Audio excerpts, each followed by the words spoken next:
A really creepy thing happened in my house last night.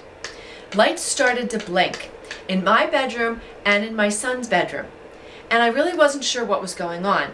So I went to my circuit breaker box. Everything seemed fine.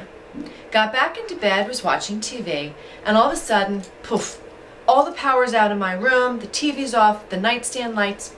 So I go back to my son, his light is off too. Check the breaker box, still, it's not been tripped.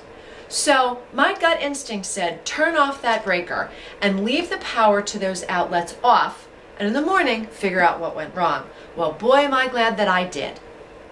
I found a faulty outlet in my son's room that was the cause of the power short, and it was an outlet that was melting inside the wall.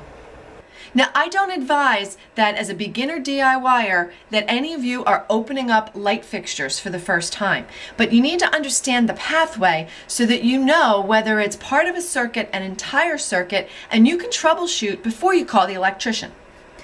Because I've taken time to map out my home's electrical pathway, I knew that 2 outlets on that same circuit were still working, even though 5 others had turned off. It's really weird. So what I started to do was go back and open up the outlets and fixtures that I knew were on the same path to try to figure out what went wrong. When I found the burned out outlet in the wall, I took it out after the power was off, of course, and I took my outlet over to Home Depot and asked my guys in the electrical department what went wrong.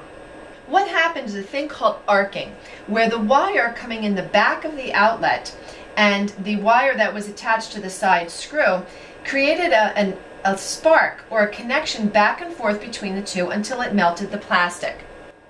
I'm really glad I followed my gut instinct when part of a circuit was out.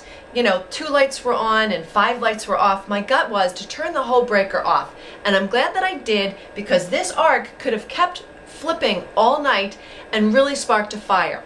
So don't ignore flashing lights or weird electrical things around your house. Turn off breakers, set up an appointment with your electrician, and get it taken care of before you have a serious issue. Girls, you know I love to teach you how to DIY, but I don't like fried chicken very much. So when it comes to electrical issues like this, be sure to call your electrician.